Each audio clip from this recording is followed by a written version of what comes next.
Hey guys, welcome to the CouchCast podcast. This is our second podcast. We got a little bit more footing here, and today we're going to talk about, I think, just Mario Luigi Superstar Saga. We were planning to do the entire trilogy, or I guess quadrilogy now, but one, none of us have played Dream Team, and two, we want to keep this podcast shorter, since the last one ran, 2 hours? Damn near.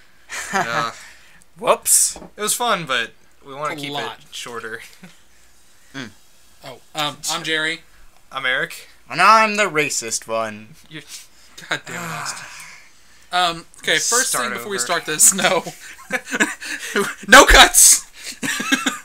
Okay, I'm Austin, for those who don't know who the racist one is. The racist bigot. He's not really a racist bigot, he just likes playing that role for some reason. We come from an area of racist bigots. We do. We are above We chose to... We're redneck fall. plus. Redneck plus. Redneck plus. I like that. We're all the goodness of rednecks, minus the evil hatred of racism. If I ever start a TF2 server, it's not gonna be Donator and Donator Plus. It's gonna be Redneck and Redneck Plus. Oh, that's great. And then Crick IP. First thing we're going to discuss is what the channel is going to be as a whole. And as we discussed it, it's more or less going to be a dumping ground for anything we decide we want to put up. Yeah. So Eric has a song he might put up eventually. No. Austin, I don't know what he's going to do. I'm probably going to put up my stupid rants, like... We'll make sure it's tasty. You know how I ranted about Cowboy Bebop being a terrible show? Well, I recorded myself doing that at one point. I mean, it's your opinion, but you're wrong. Yeah, it's like it's like saying you enjoy someone singing off key, or you enjoy reading a book covered in brown sauce. I know it's your opinion, but your opinion's just wrong. Hey, don't knock the brown sauce until you try it. We're talking about shit, Austin. Jesus Christ. There's a few things I want to do with Let's Plays. It's not gonna be really Let's Plays. Eric, do you want to like kind of touch up on what you're gonna do? Because I'll explain what I'm doing, and then you. Yeah, I mean, you go ahead. You want to go first? Oh yeah, Jerry. On the ride back from our university a couple weeks ago, I was trying to explain the plot of Sonic Adventure 2 to Jerry, and he... Not only was it really difficult for me, but I realized how stupid and convoluted that storyline is, and so Jerry's having me do a kind of a mini-series. We don't know how many videos we'll do with it, but he's going to have me read convoluted and kind of, like, really bad storylines. And try to explain it, so... Not that I'm saying Sonic Adventure 2's storyline is bad, it's just really complicated and weird, convoluted for a Sonic game. Yeah. No one disagrees with me. I think I'm also going to do How to Suck Less At, like a series, where I take a game or a part of a game and explain how to do it where you're not being a total douchebag at it. And hopefully where you can play with what's the word I'm looking for? A small amount of skill and knowledge. It started out as, like, teaching people how to be good at, and then it was how to not suck at, and now it's how to not suck less at, because we're not very good at games. We're not good at video games. Painfully average at video games. And I think we're also going to do a few Let's Plays with all three of us, maybe some other stuff with some guys on the floor. We haven't really decided that yet. Yeah. But just expect a lot of just nonsense to come out of this channel. Like Jerry said, it's our dumping ground for basically whatever we put on there. Don't worry, I'm here. I can just post the stupidest shit I find, ever. We're going to censor everything Austin puts up, don't worry. I make music with... Welcome to 4chan. I make music with GarageBand on my iPad, but it's kind of low quality compared to what I could do on like a Mac or something. So I might put it up, I might not, because we'll see how it goes. It's not great quality. We'll see. But it's the best I can do for that app. Yeah, pretty much. GarageBand stuff's cool anyway, so we'll see how that goes. It's fun. It's not much, but... Yeah, he's picking up real. So like I said, we're going to talk today about Mario and Luigi Super Saga. Superstar Saga. Superstar Saga. Damn it, Jerry. I played like 30 minutes of the first game, and I liked it. I just couldn't get into it and like commit to it. Austin, because I've been playing a shit ton of Space Engineers recently. I don't think I talked to Austin about that. I had Jerry play Mario and Luigi Superstar Saga. He played up until he got past the first boss. He got past Tolstar, but he hasn't explored. Was it Teehee? Not Teehee Valley. That's way later in the game. It's I don't really, anything. I don't really explore anything. Whatever that first area is, the civilization, like next to the mountain with all those people. We'll get into that. We're gonna explain it today. We thought it'd be. Well, I wanted Jerry to play more of it, at least get to the Bean Bean Castle, but he didn't get super into it, and I don't want to force him to not play only too that, much of it. But it's almost going to be a better idea because this gives me the opportunity to ask questions that people that might not have played it before are going to ask. yeah, because I don't think a whole lot of people have played this game compared to Mario games, at least. I mean, It's the lesser known of the Mario series, I would say. yeah, everyone, like, people who played Mario RPGs, they played Paper Mario and stuff. I don't know how many. I guess Mario and Luigi's a popular series since it's gotten 4 games, but Yeah. It's not as popular as side scrollers, I don't think. yeah, It might be. Well, I don't really not know. nearly as popular as like the Mario side scrollers or the 3D Marios or even No. the sports games, especially like Mario Kart. And Yeah, stuff like that. Mario Kart's fun as hell. I like Mario Kart. We need to. I've been wanting to do this for a while. I wanted to play Mario Kart 7 because I forgot you had it. Oh yeah, I do. It's like that's such a fun game to play multiplayer. Yeah. It's not the best Mario Kart by But it's far, fun. but it's really fun. I had shit tons of fun when I bought it. Like, as I bought it along with I had fun with it. It's what just did kinda I bought? I bought 3 games a day. It was Pokemon Alpha Sapphire. No, it wasn't Alpha Sapphire. It was. Can we do a Mario Kart podcast? I'm sure we I'd can. love to do that. I'm thinking of all these ideas that I want to do, but we can't do. I'd love to do one on Sonic games, but neither Jerry nor Austin are really Sonic fans. I'm pretty much the only one. I'd have to call in someone who lives like a couple hundred miles away just to get someone to do a podcast with me on Sonic. If we can figure out Skype, we I can mean- maybe work that out. Kyle would sit down with you and play it. He's a big Sonic fan. Oh, he's a big Sonic fan? Mm-hmm. Yeah, That's maybe cool. We'll see how it goes. I get Kyle in on this. He's a cool guy. I could draw him in like the picture wearing a brony hat.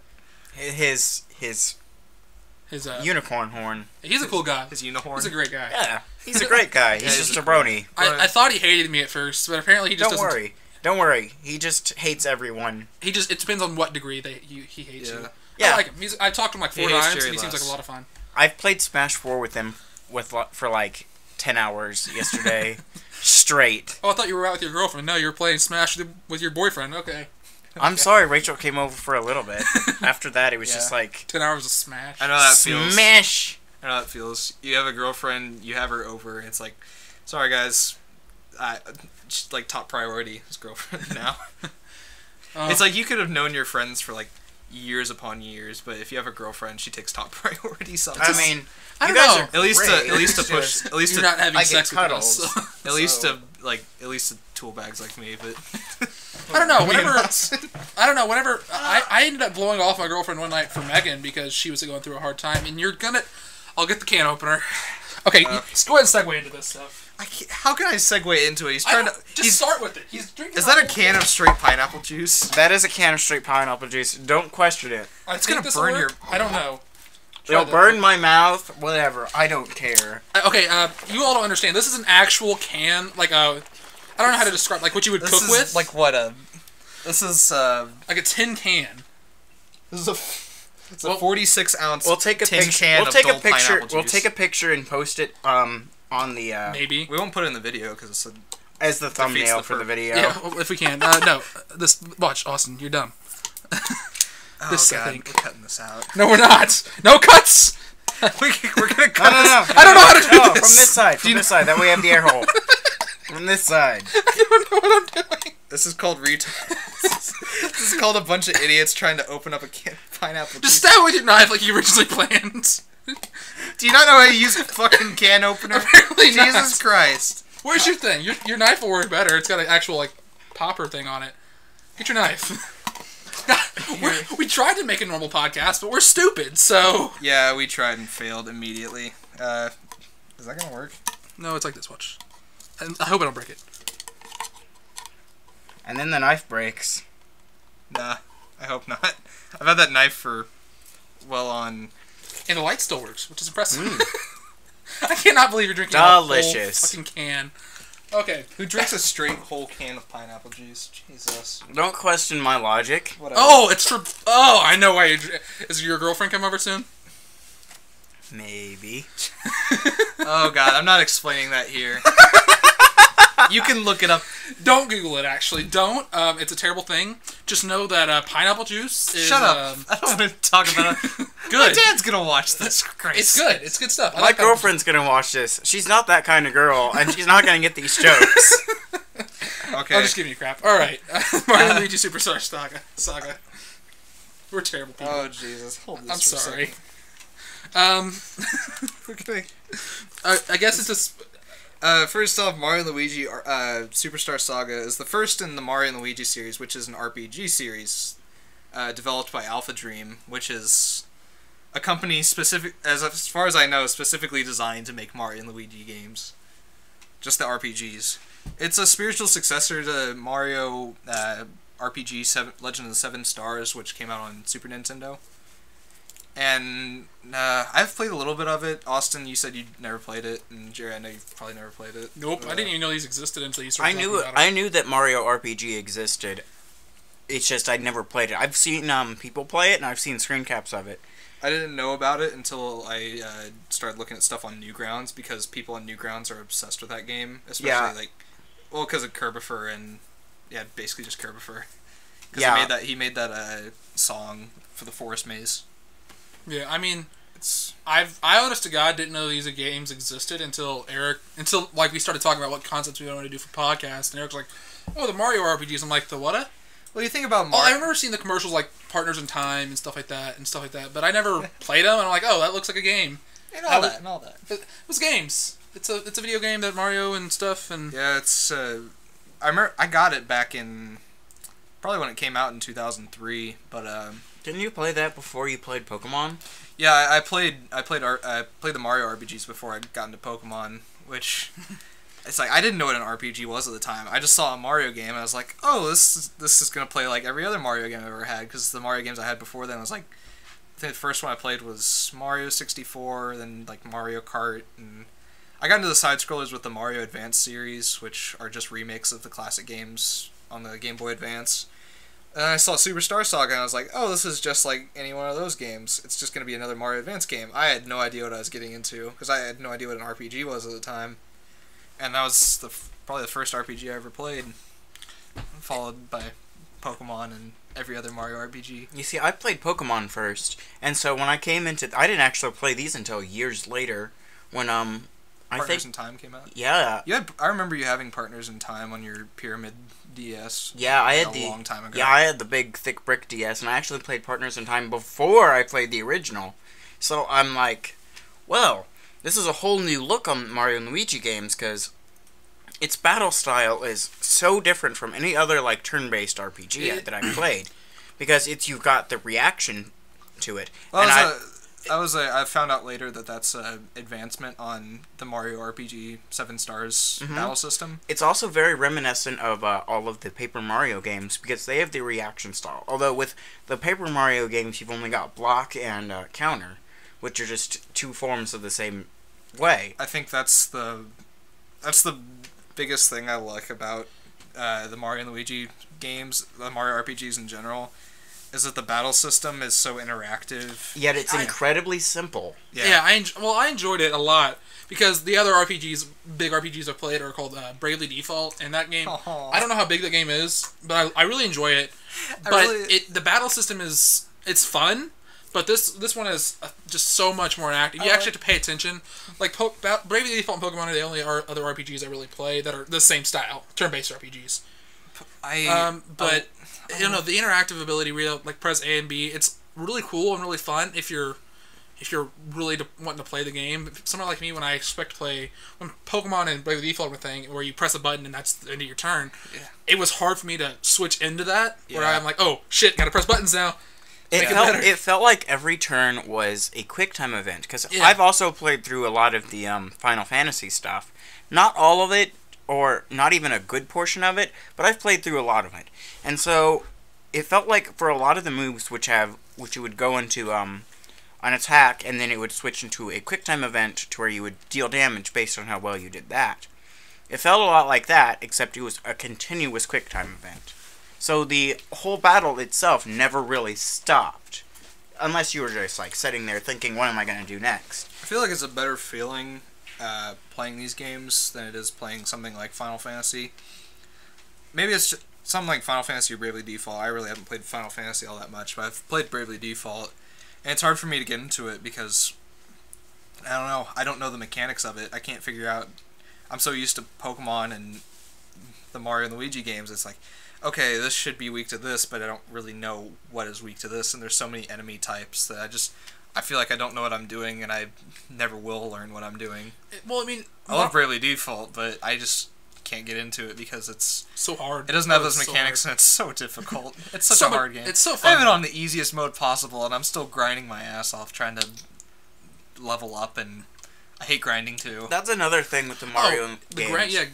The grinding is near non-existent. You don't need it, yeah. and I really like that. Also, another thing I really liked is in the overworld, and you're walking around, you know when the battles are coming. They're not random. Yeah. You can see the enemy, and like from Pokemon's similar, where you know where the monster's going to be, but you don't know when it's coming because you know. Well, you also know what you're going to fight. Yeah, yeah, and also what I love is you can kind of cheat with it. Not really cheat, but it's a mechanic of the game. You can jump on. You can jump on enemies or hit them with your hammer later on if they're a spiky enemy, and you can deal damage to them before the battle starts. I think that's awesome. And they can also get the jump on you and get an attack before you. And also, it adds more of a segue from just running around in the overworld to the battle. Like, you know it's there. Whereas in, like, Bravely Default, granted you could turn it up and down, but you just never knew. And if you forgot to turn it down, now you're in this battle and you're like, ah, shit. Like, oh god, if I kind of want to go off into, like, great RPG overworld. I don't know. Like, things in RPGs that are great, like, when you're exploring the overworld. Yeah.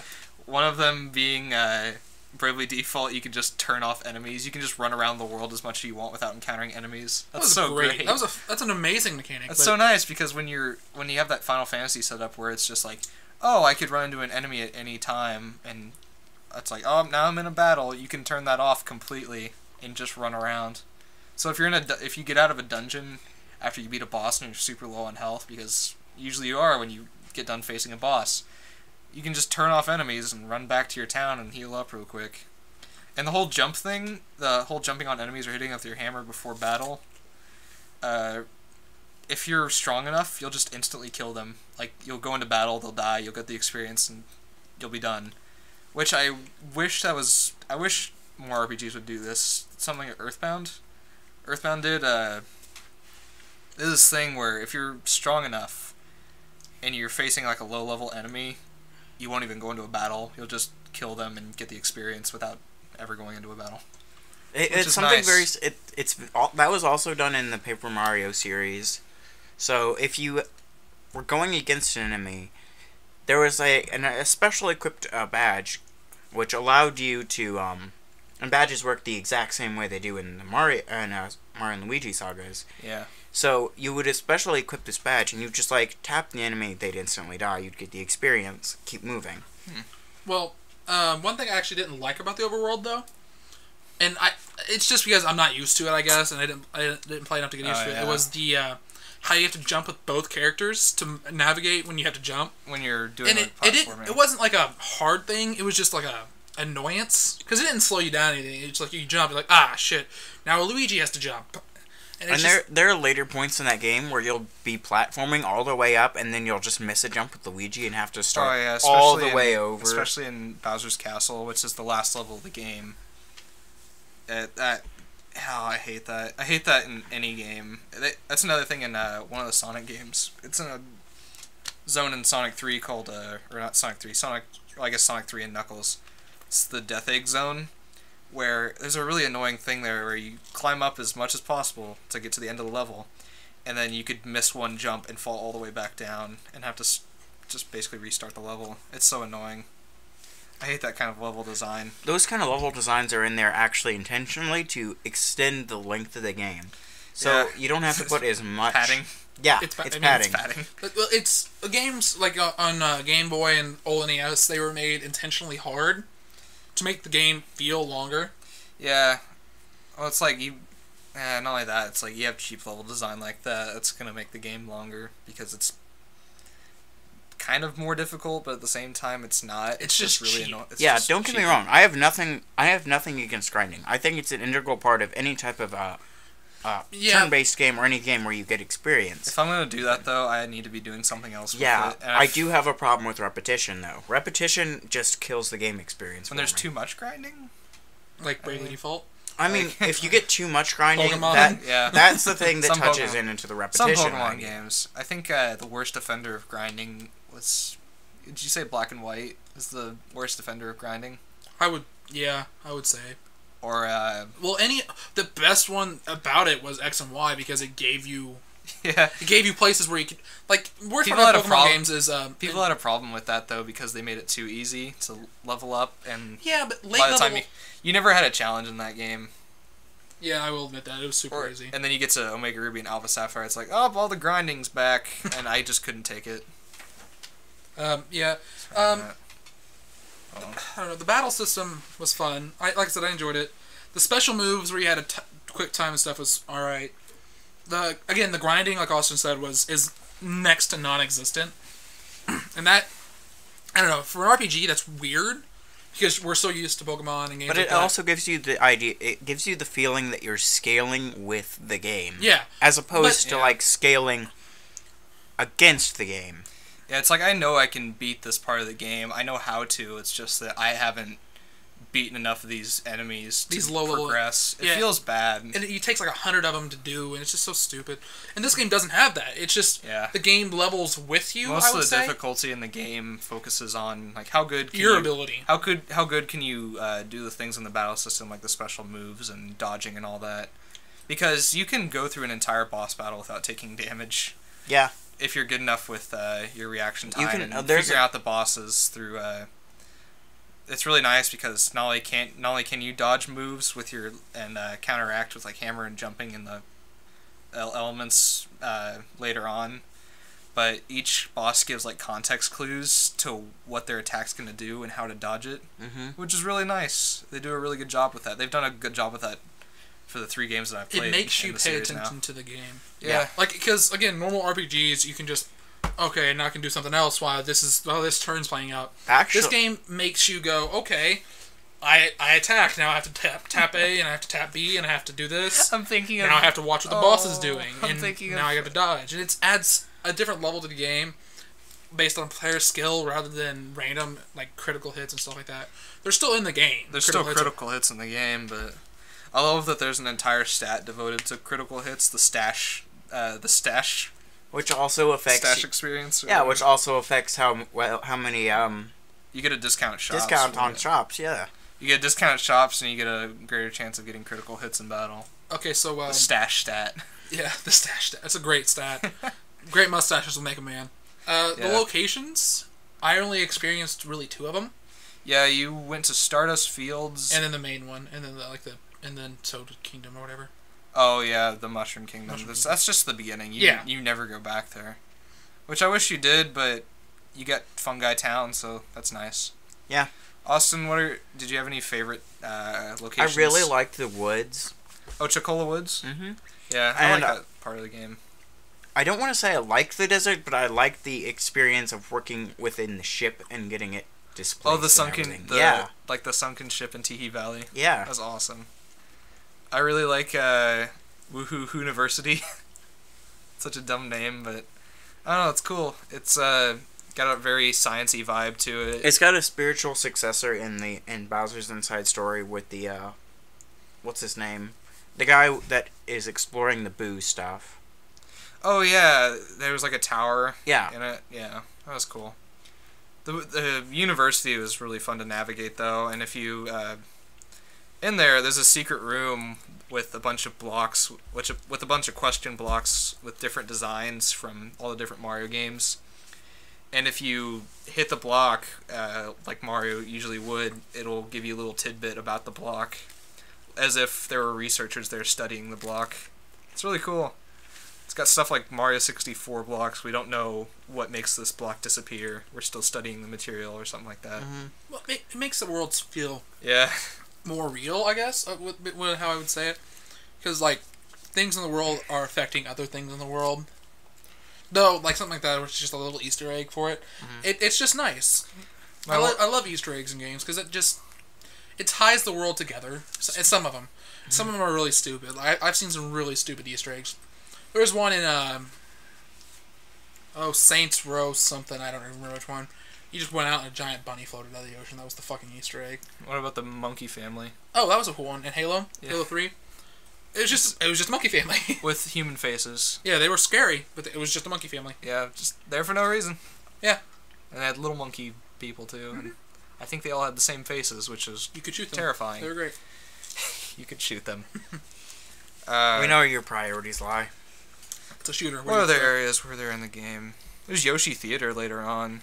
I think the little Easter eggs to Kirby and what have you. Oh yeah, you go. And the guy there's an area in the game later on. It's Yoshi Theater. It's just it's exactly what it sounds like. It's a theater that's got a bunch of Yoshis in it. I love Yoshis. And there are posters on there. There are 4 posters. There's one advertising Mario and Luigi, which it's implied to be like a movie about the events of Superstar Saga. Which, if they're still happening, I guess someone's following them around, filming them at all times, like Mario 64. And then there's one for Wario. It's like a Wario Land or WarioWare or something or other. And then there are 2 others that are really cool. One's for Kirby, and the other one's for The Legend of Staffy, as it was known at the time. Now it's Starfy. But at the time, it was a Japan-only series, and then it later came out in America on DS. And Austin loves that game. I love it so much. What game was that? Legend of Starfy. Legend of Starfy. It's so cute. Its cuteness rivals Kirby. Oh, damn. Yeah, that's a rival, man. Yeah, it is. Kirby's cute as hell. Starfy was in Smash Bros. Brawl, wasn't he? Yeah, he was an assist trophy. He was an assist trophy, and he just jumped out and spun. Yeah. Which is effectively what you do in that game. You just spin. Like, I'm sorry, guys, but my spirit animal is an attack helicopter. So Don't you identify as a toaster? my sex is a toaster oven. I Get identify it right. as 41.08 million square miles of water. I am transatlantic. But anyway, I am. My spirit animal is an attack helicopter, so like the Mario and Luigi spin moves, and like the red shell and the green shell, and Fucking blue shell. later in Partners in Time, Bowser's Inside Story. where it's just like you spin and you infinite combo that, just like so fun.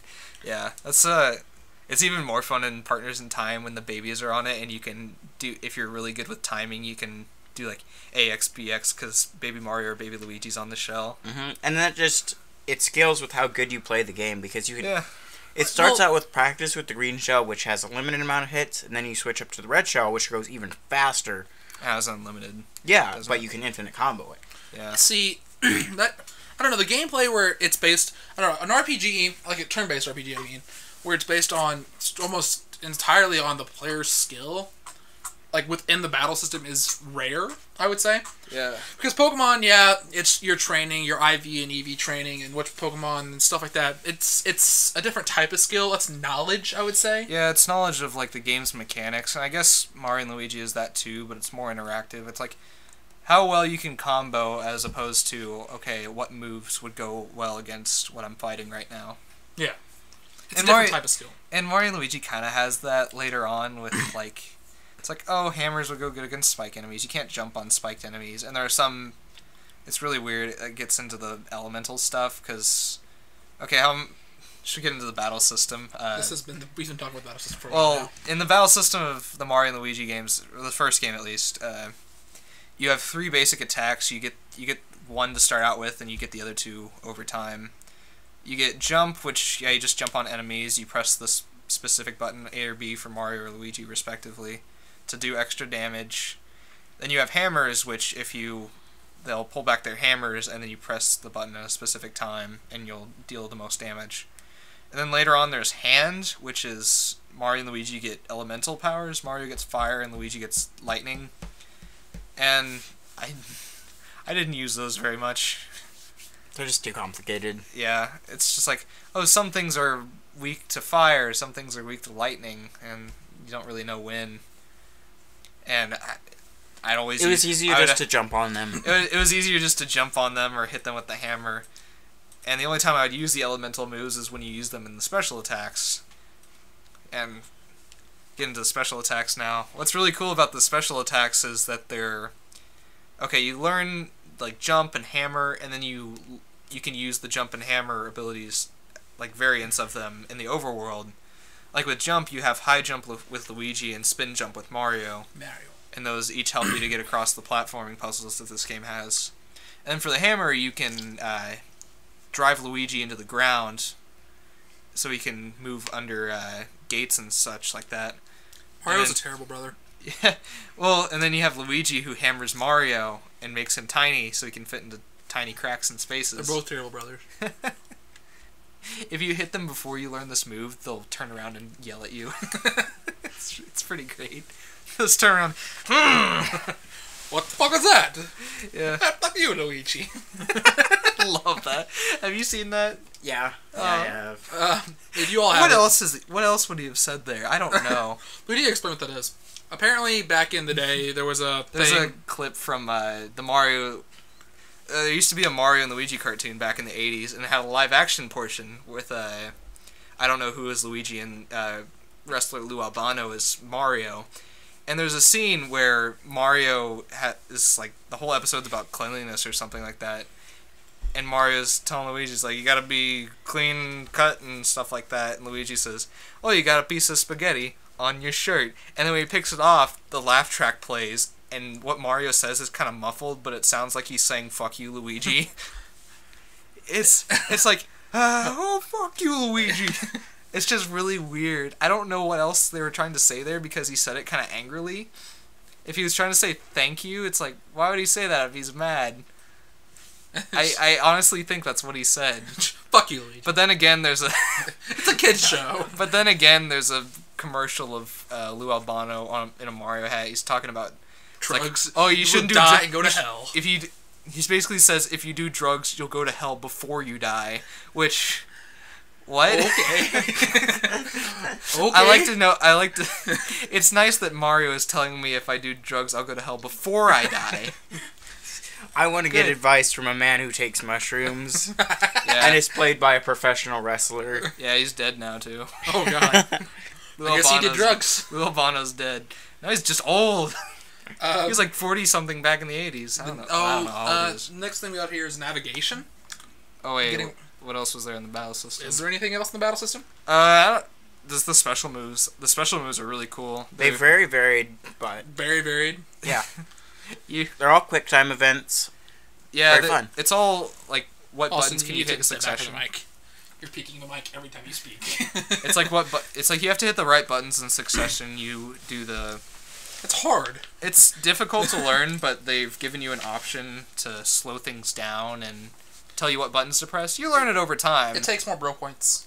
Yeah. Yeah, bro points. Yeah, instead of like... Which is a great name for PowerPoints, by the way, bro points. It's fucking epic. Yeah. You, it takes away more bro points, which are your special points, basically, but, you learn them over time, and eventually, by the time you get to the end of the game, you've pretty much mastered them, or at least mastered the first 4. Because the last 2 that you learn, or the last 4 that you learn, because there's 2 secret ones, but the first 4 that you learn, they're pretty easy to know. And all of them are based off of the special moves that you learn in the overworld. Like, there's a special move for the high jump, there's a special move for the spin jump, there's a special move for hitting Luigi underground, there's a special move for hitting Mario into Tiny Mario.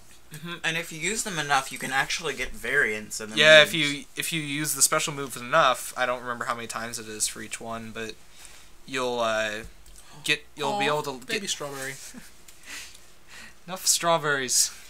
I bought no more strawberries. More berries. I bought like 5 pounds of strawberries today, and we thought it'd be a good idea to eat them while we're talking. We've kept it pretty silent, I think. Yeah, I mean, if you hear us chewing, we're sorry. We'll see. We're not cutting it out. No cuts. At least we're not eating chips. Yeah. He is drinking a fucking gallon of drinking out of a tin. 2 liters. You're drinking out of a tin can, Austin. God, I guess we are Redneck Plus, so it kind of works. You okay?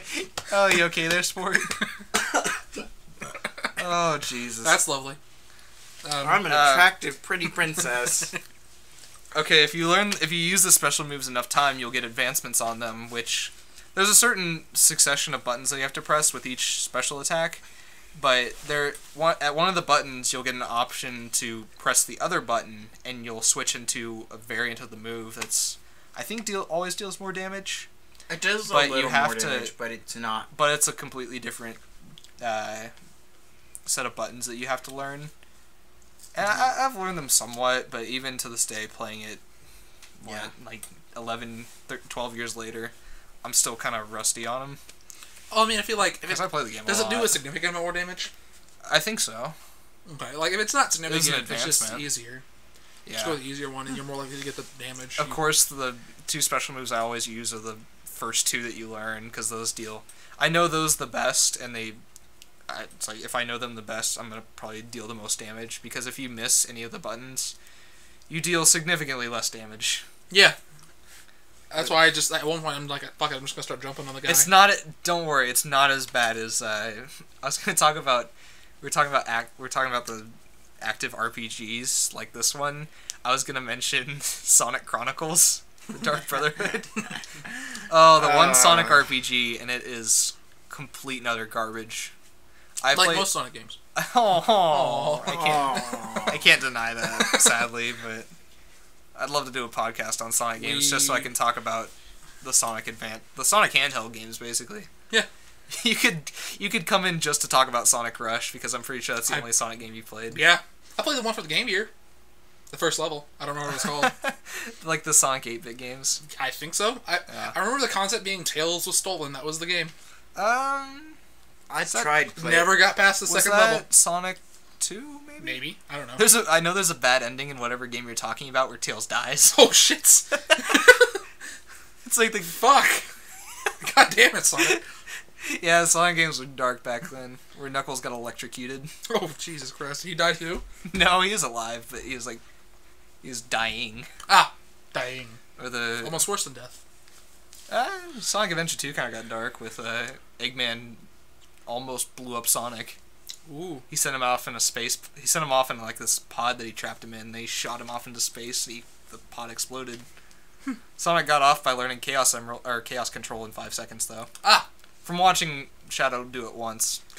I'll get into that later. That's an entire another series, so we'll go into that. If I ever do the convoluted storyline reading, I'll probably start with Sonic Adventure 2. It mostly just consists of Sonic plots, because I know those are the best and they're the most convoluted. Yeah. I mean, I guess we could all do them on the games we know. So this giant emerald that was broken, Why? that was being guarded by a red echidna man for however long, gets broken, and a water god is released from it, along with the spirit of a ancestor of his, maybe. I think this will be really funny, and we're definitely doing it, regardless if you want to or not. We're going to volunforce you to do this. Volunforce you? Yes. It'll be great. So they go to the center of this... Why are we doing it now? So they go to the center of this giant space colony to stop it from crashing into the Earth, and they find this lizard there, this giant mecha lizard. This giant mecha lizard that was the prototype for the ultimate life form. How the hell a lizard became a hedgehog, I don't know. He went from lizard... No. We'll cover that later. We have to talk about Mario Luigi first. Okay. Are we done with the battle system? Yeah, that's all... We talked about locations, so navigation. Oh yeah, you have the health items, you have mushrooms, and Revival's 1-up mushroom, which is great. Yeah, well, I mean, that's awesome. And if you want to replenish your bro points, you drink syrup. Yeah. Okay. Why? Because I don't know. Syrup is how you bond with men. It's like a lumberjack thing. Yeah, I guess. They're Italian. I mean, it was the same. They're also Japanese and that's a weird plumbers. That's a weird thing, because in the Paper Mario games, you use super syrup to restore your FP, which is your flower points, which are also used for special moves. So I don't know what the Japanese have with syrup and mustached men, but it seems to be a common theme. I'll go with it just because of how much weird stuff has come out of the Mario series, but it's just weird even for that, because I can handle a leaf turning you into the Tanuki, because I think there's some myth behind that, but why does syrup replenish your power? If you know, leave it in the comments. All 2 of our viewers. Yeah. And we know them personally. It's great. We can just ask them right now. I guess we could. We'll do that later. Okay.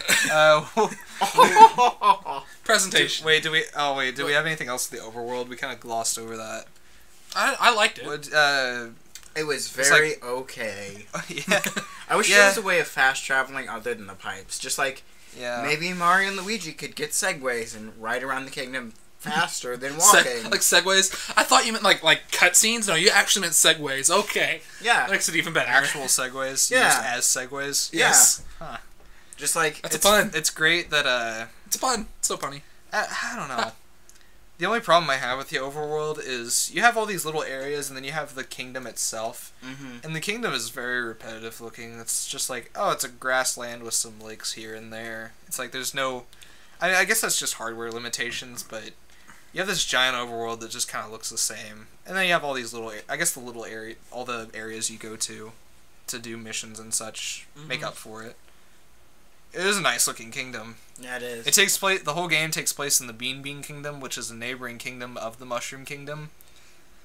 I like and how it's kind of a bean variation on the Mushroom Kingdom. Like the main enemies are. Oh, go ahead. A lot of this stuff is like mirrors of the Mushroom Kingdom. So you've got like the Hammer Bros. Yeah, like actual Hammer Brothers. Yeah, the boom. I saw the Boomerang Bros. Those look way different. They're like really skinny. Their Koopas are quadrupedal, and they're, instead of the mushroom enemies, they have beans and stuff like that. You remember Dry Bones from that game? He looks way different. He's quadrupedal too, and he doesn't have gloves or boots or glowing eyes. Just really weird looking. It was that period of time that Mario enemies looked a lot different, and I like that for that time, but I'm glad they're back to normal. Because games like Sunshine and this game especially were crazy about redesigning Mario enemies to look way different. I had to show you a picture. It's better than the Mario and Luigi movie redesign. Yeah. Yeah. We watched that as a floor because, like I said, we're college and we live in a dorm. We are college. And we watched it as a floor, and there was a lot of things. The Goombas look really bad, and then there was a scene with the Twin Towers, and I am not proud of our floor for the reaction we took to that. Wait, what? Oh, remember, if you don't laugh at it, the last scene, like where the worlds are starting to fuse and the Twin Towers like blew up and shit. And our floor went fucking ballistic. The scene we lost it at is when the big black lady that stole the... they're trying to get this magic like necklace back, and they go to this alternate... Whatever. This big black lady in this red jumpsuit steals it, and then she uses rocket boots to jump away. And it's like, she doesn't even jump, she just, And it was so jarring to... She doesn't even jump, she just like floats away. And then it was so jarring. So fucking it was so jarring to us, we didn't expect it at all, so we lost it. It was if you haven't seen the Mario and Luigi movie, watch it. 1000% worth it. Just understand that it is shit. It is so... Yeah, it is... Back to the original point, the Goombas are just huge-ass guys with small little heads. So... Yeah. You know what bloopers look like now, right? They look like that. In little squid dudes. In Mario Sunshine, they look like this. Yeah. They look way different. Yeah. I gotta look up Bomb-Oms and... Bomb-Oms. Continue on. Okay, so navigation, getting around the world. I guess I didn't play a whole lot of it, so I didn't get to deal with that a whole lot. So what was that like? Like I said, if Mario and Luigi could move look faster like. in areas you've already explored, it'd be great. It'd be better. Yeah, but, I'm sure. Well, a lot of games have that issue where when you beat an area, then it becomes tedious to have to go back through it. Yeah. And I get fast travel is very, very, very, very important in big worlds like that because it's just so much work to have to go from, I'm in this area, right? But the item I need that I forgot to grab originally is back in that area. Yeah. And then you have to travel to 3 different fucking worlds to get there. It's not too bad because, like, the pipe system's alright. I mean, it takes a while for you to get to whatever pipe, and if you haven't visited that pipe, it takes forever to get back. But if you look up where all the pipes are, it's not too much of a hassle to travel around the world. And they have a pipe at every major area, so if you need to get to a certain area, which... I mean, this is the thing... Is there a lot of backtracking? No. Okay, that's good. I mean, there's not a lot, but still. That's the thing in a lot of RPGs I play. I mean, I don't play many, but whenever you visit an area and complete it, you never go back there.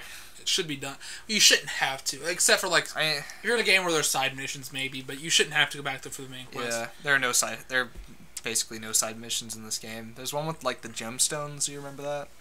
Where you dig up gemstones in random spots, and there's bean collecting, so you can go to Star Beans Coffee.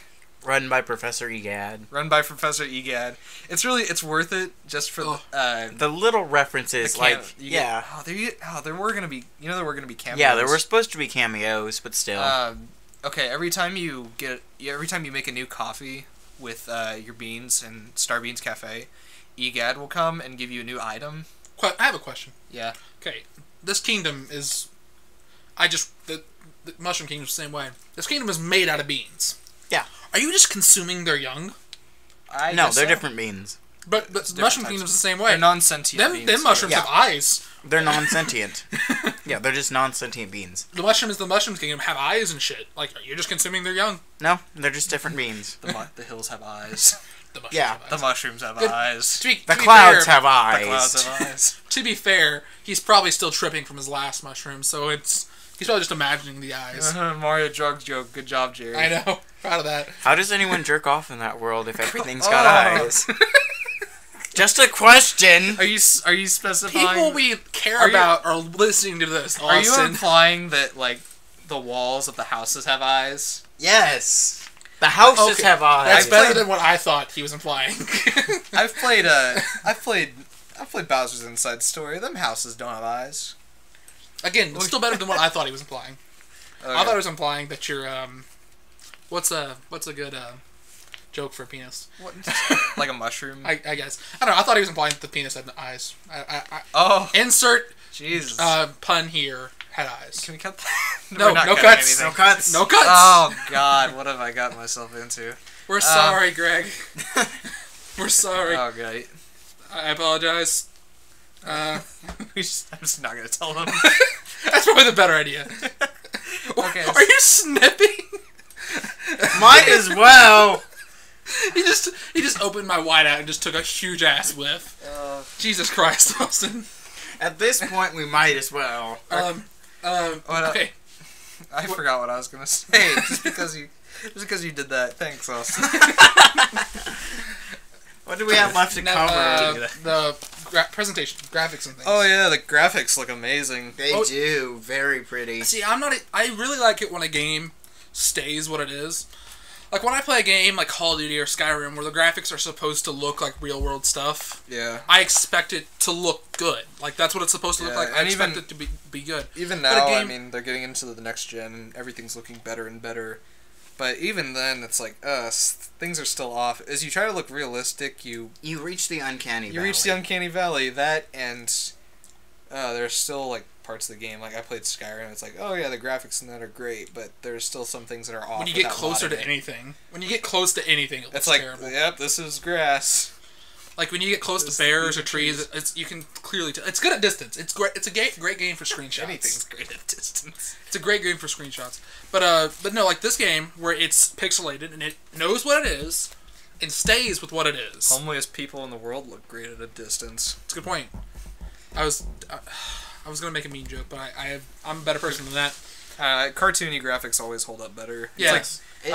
I would argue that it looks, for the Game Boy Advance, it was one of the better looking games. I think it's that and the Sonic Advance trilogy are the best looking games. I also really like the graphics in Yoshi's the Yoshi stories for the Game Boy. I really liked how it looked. Oh, Yoshi Topsy Turvy, I think that's the Game Boy the actual the one where you're carrying Baby Mario on your back. Oh, is it the Mario World 2 remake? Yes. I think that's it. I don't know. We're not good at research. Look it up if you want to. We don't really care. If the two people listening to this, the or you graphics. can come ask us. We'll talk about it then. The graphics look really good for the Game Boy. I really like it. It's charming. I like pixels, and Eric does pixel art. I wish I could do pixel art that well because all the expressions of the characters are really crazy. I love the photo guy. That guy is awesome. Not the first photo guy, but the second photo guy. He's got this after every sentence he's just like I gotta see if I can find a picture of him. I guess we'll link to it if we feel like putting links in. If you actually let me edit it, I might be able to put it in a picture. We're not gonna link it. Just look up photographer from Mario Luigi Superstar Saga. We're too lazy for links. We're still eating strawberries and it's making me sick. I should probably stop. Because we just got back from a Chinese restaurant. Oh, God. That was a bad idea in its own right. It's so good. Lucky I was 2014. Oh God! What did you do? Oh God! The first image is gay porn. Oh God! I looked up photographer from Mario and Luigi, and the first image I got was a picture of Mario and Luigi making out. Not a picture, a photo, not like a drawing from DVR. No, like real photo. people making out dressed as Mario Luigi. God damn the internet. God damn Rule 34. I don't think I'll ever find him. It doesn't matter. He's really funny. I don't have the game with me either. The graphics are really pretty. I like them. Yeah, all the backgrounds look nice. What I saw was varied. It's colorful. All the enemy designs look great. All the bosses especially look great. It was the first return of the Koopa kids. Yeah, the Koopalings were in it at the end of it. Mm-hmm. They were the last level of Bowser's Castle. You had to travel. We'll talk about the story. Yeah, we'll get to that then. Sound. The music in was it. really fucking good. The battle music. See, I don't usually play my DS and like my handheld games with sound on because I'm usually doing it in public and I don't like bothering people. So like Pokemon, I don't even play Pokemon with sound on 9 times out of 10. Only time I do it is when they're evolving because I feel like I should listen to that. I do it when I'm in specific towns. Like I love listening to Pseudopolis is good. Pseudopolis, Rustboro City. Mm-hmm. That's a great theme. Yeah. But, I just don't because I was always playing with my family in the room. Or whenever I'm playing a Sonic game, because Sonic game without music is like you're just running fast. It's not good. It's like a sandwich without bread. The Sonic music is awesome. We'll do a Sonic podcast sometime. So like a taco witch. No, just a. What are those sandwiches from Jimmy John's? The Unwich, the ones that don't have bread. They're just wrapped in lettuce. Ugh. They're good for vegetarians, I guess, but I don't like eating grass. It was my greatest and worst creation ever. The taco sandwich. On the outside, 2 tacos are bread, and on the inside, 10 tacos. 12 tacos. It was 10 tacos. Well, I that's thought That's it was Sonic for 12 hire. tacos. It's Sonic for hire. They're trying to go into a time machine to like make their lives better because they've been so terrible. And Eggman ends up stealing the time machine after they go back so many times, and he goes to the future where he's like the most successful person in the world, and he's just this giant blob of a person. It's like it all went downhill after my greatest. What was it like? Greatest and worst creation ever. The taco sandwich. 2 tacos for bread, and in the middle, 10 tacos. Oh god. The story. Okay, this Anyway. sounds really good. Some of my favorite themes are Battle theme was nice. the battle theme's And great. the boss theme was nice too. The battle theme's great. I really like the Bean Castletown, like the regular Castletown theme, Mm-hmm. as opposed to when Cackletta destroys it. It plays that really sad theme. I don't like this. Of course, the sound is completely destroyed. And I hate that that's the last theme that plays, because once you beat the game, it just resets to before the final boss battle. And before the final boss battle, the town's still destroyed, so that's the theme you hear. But I think you hear it in the castle again, so. Also, Oho Island. That was a really good theme. That's the same theme as Guarhar Lagoon, I think it is. Where you meet the Jellyfish Sisters that teach you element powers. Oh wait, no, they teach you the element special moves. You learn the element powers in Oho Island, at the temples of the Sun and Thunder gods. That's actually what happens. Okay. You touch a ball in these temples and you learn. Balls. You're welcome for that joke.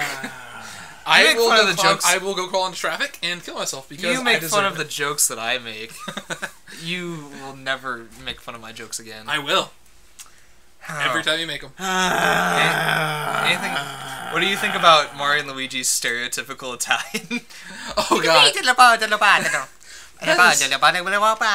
It might be just a little racist, but hey, that's what they had to work with. Like when I first listened to it, I'm like, are they speaking? What the fuck is this? At least it holds to the idea of the silent protagonist.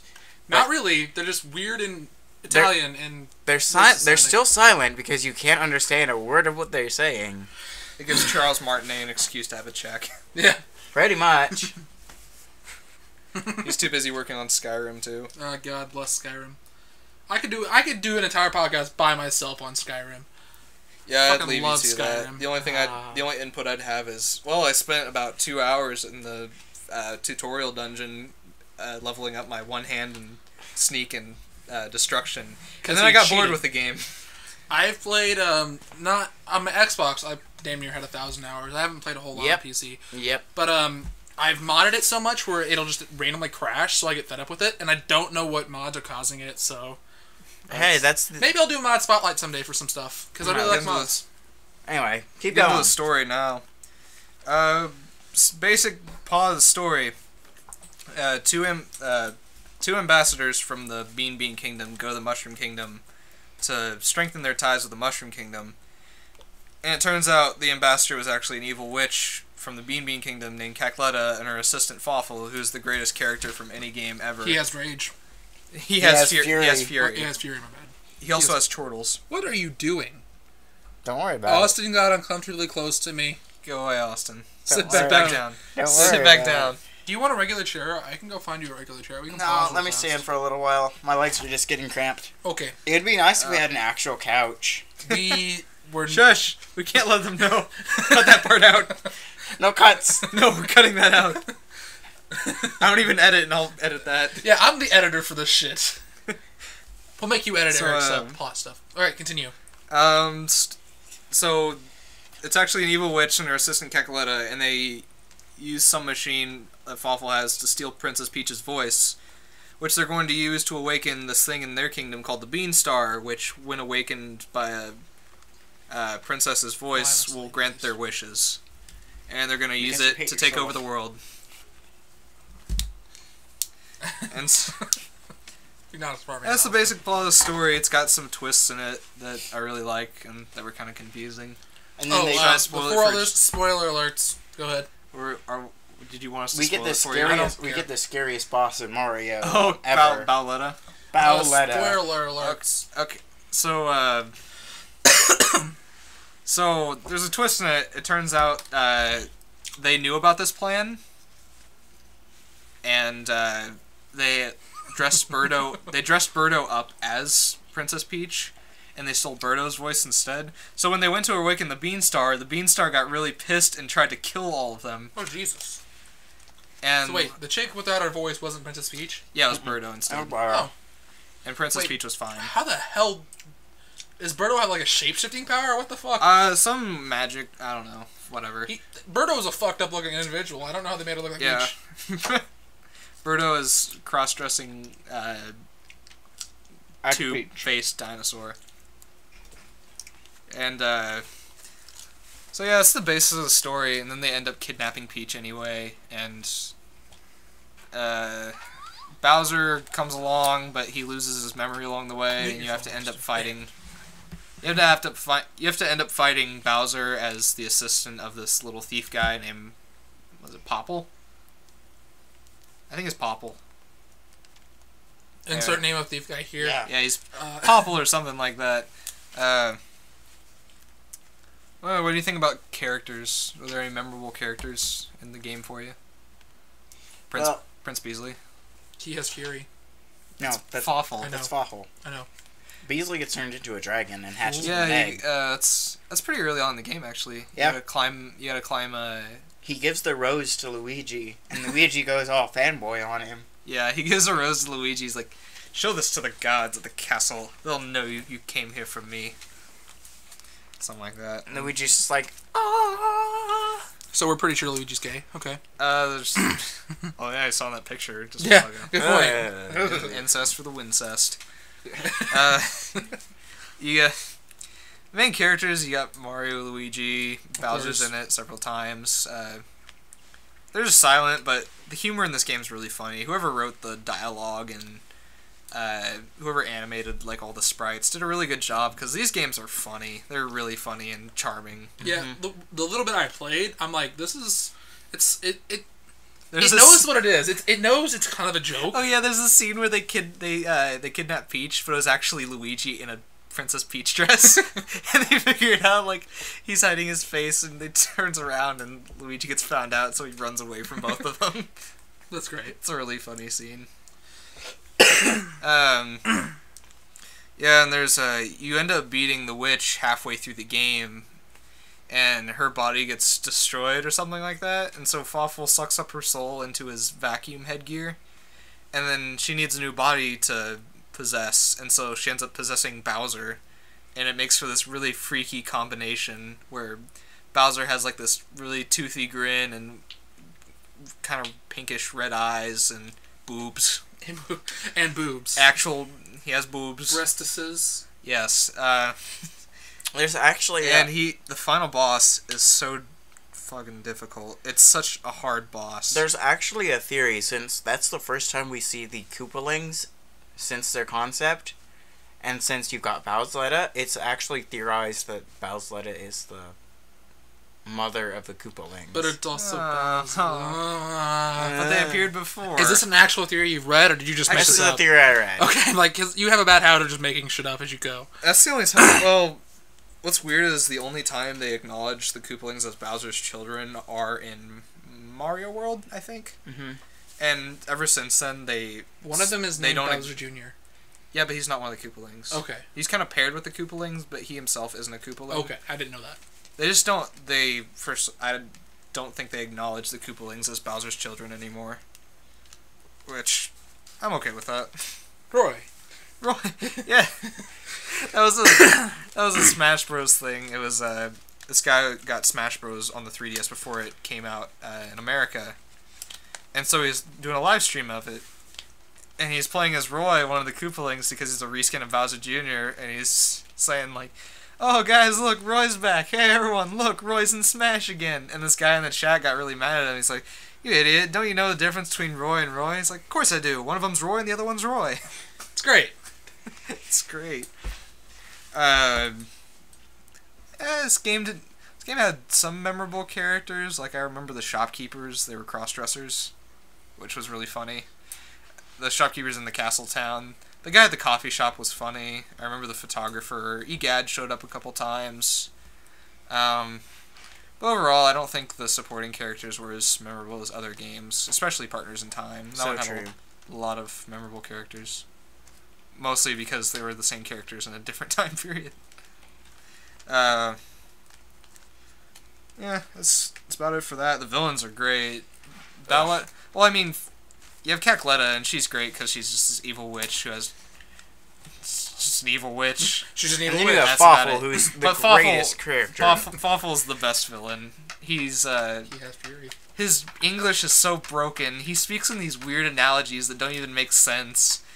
And he's got such a crazy, weird design. And He makes a great villain overall because he is just outright insane. He doesn't have any type of, like, morality. I guess Alpha Dream... because he's just insane. I guess Alpha Dream liked him just as much as we all did because they brought him back in Partners in Time to make a cameo and as a thing of foreshadowing. And then Bowser's Inside Story is the main villain, which is awesome.